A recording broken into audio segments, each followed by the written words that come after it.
This is France 24. Let's see what weekly news magazines have been saying around the world for you. To help us do that, we have our very own Nicholas Rushworth with us here in the studio. Hi, Nick.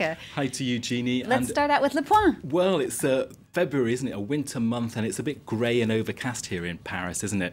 You know, that whole winter blues feeling is still around. Now, Le Point, one of the magazines here in France, is picking up on that. There you can see the front page, Ce que la vie leur appris. So what life has taught them, that translates as. And what they've done, this magazine, they've gone along to 16 of the good and the great in France, established personalities who are in their 70s and 80s. And they ask for advice about, well, how do you escape the winter blues? What's your philosophy on life?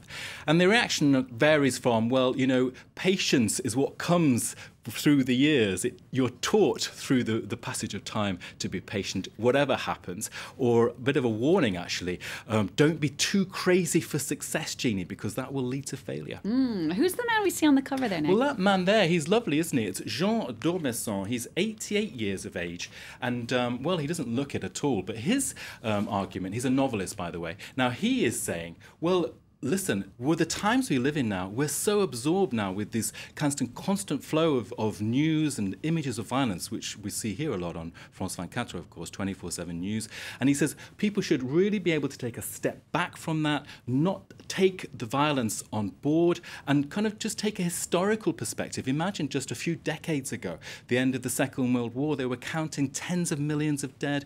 You know, you go back centuries to the 100 Years' War. You've got to put things in perspective and be relative about the violence that we're seeing and not get too drawn in because the news is so close. So that's his advice, really, to the younger generation. Let's take his advice. Let's take it. Look at something a bit lighter. Paris Match, a magazine this week, features Nicolas Sarkozy and his wife, Carla Bruni. Well, I can show you that right away. There we can see the lovely couple, a bit of a glamour couple at the moment because they're not in office, so to speak. That whole question, of course, ongoing for us here at France 24 and in France as well. Now, Valérie Trierweiler, the former first girlfriend, works for Paris Match. She does her regular book review this week. And her former partner, François Hollande, is also in there. His trip to Washington to see Obama alone gets a double-page spread. But the honours go to Nicolas Sarkozy and Carla Bruni. Why? No reason really when I read the story. It's basically that he's got a few appearances coming up with her. He's the quote in the piece is, well, the drug for him is going on walkabout and he's going to all her concerts around France. So guess what, Jeannie? He's been to 17 of them. And I'm like, what? Is that beyond the call of duty or what? But anyway, he's going around with her. And that, of course, is a great way of him, testing his popularity, I would say, just to get a feel about what people are thinking. I knew former President Nicolas Sarkozy, a fanboy. All right, a bit more serious note now, Nick. One magazine's leading on the Syrian conflict and the French nationals who've gone to fight for it. Well, this is Le Nouvel Observateur. There you can see the magazine there, and it's got Français et djihadiste, so French and jihadist. Now, this is about the 300 to 700 young people who have gone to Syria, including dozens of women, the magazine says. Now, they're going there to join rebel groups and do what they can. Now, the interviews with the various young people in the magazine, basically their attitude is, well, what's the harm? There's no harm going out to Syria to fight Assad's regime. We're doing a good thing. But a magistrate is quoted as saying, well, these people who are going to Syria, in fact, could come back to France and represent a danger. They could actually carry out terrorist attacks in France. So that's a kind of ongoing debate in France here, isn't it, about these young people who are going off to Syria. All right. Well, the French magazines in general seem to have been looking across the Alps over to Italy with all of the political drama that was going on there this week.